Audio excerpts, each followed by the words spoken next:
Dahil sa hindi inaasahang pagkakataon, Casimero Cuadro Alas pinaghahanda na ng World Boxing Organization at ni Bob Arum para palitan etong si Luis Nery at labanan si Naoya Inoue. Pero bago tayo magpatuloy mga kaibigan, pa-like and subscribe naman and always pong pa-hit ng notification bell. Maraming salamat po.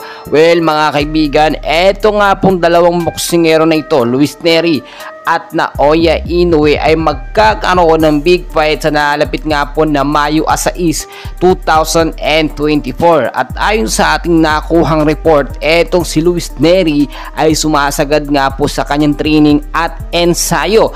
Pero ang problema dito, kapag ka nasobrahan sa training at hindi po pumasa sa physical fitness test, etong si Luis Nery ay nakaamba or naka-back up etong si Casimero Cuadro Alas. May nagsasabi nasa undercard daw po at imposible daw po mangyari yon. Well mga kaibigan, alam naman natin na ang boxing po ay part din ng business. Hinahawakan niya ng malaki-laking tao at kapag high demand talaga, etong si Casimero, wala pong imposible. Bob Arum na po ang backer po nitong si Casimero Angas ng Pinas at lahat ng mga Pilipino. So yung demand na yan talagang sasamantalahin ng mga kilalang tao or matataas sa larangan ng boxing para mailaban eto Casimero Cuadro Alas at Naoya Inoue. Well mga kaibigan, para sa akin maganda naman talaga na may nakabackup at hindi na yan iba sa larangan ng boxing. May mga naglalaban naman kahit 1 week before o 2 weeks before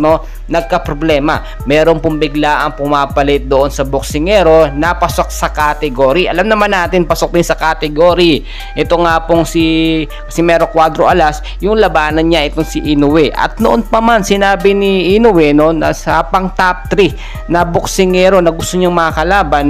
Unang-una na nga po etong si Nonito Donaire, pangalawa po etong si Luis Nery, at pangatlo daw sa kanyang listahan ay si Cuadro Alas. Pero nung mapanood niya yung laban ni Alas kontra kay Yukinori Ogoni ay disappointed siya, tinawag pa na boy hingal. Well mga kaibigan, nakita nyo naman minamalit lang tayo ng mga Hapon na boksingero, pero hindi pwede yan sa ating angas ng Pinas. Casimero Cuadro Alas, siya lamang po ang pag-asa ng Pilipinas para makabawi tayo sa pangulelat nga ng mga boksingero natin sa standings po, top ranking standings sa buong bansa po sa larangan ng boxing. Casimero Cuadro Alas, mabibigyan ng isang talo si Naoya Inoue, tataas po ang rank natin. Well mga kaibigan, patuloy ko po yung update and please don't forget to like and subscribe.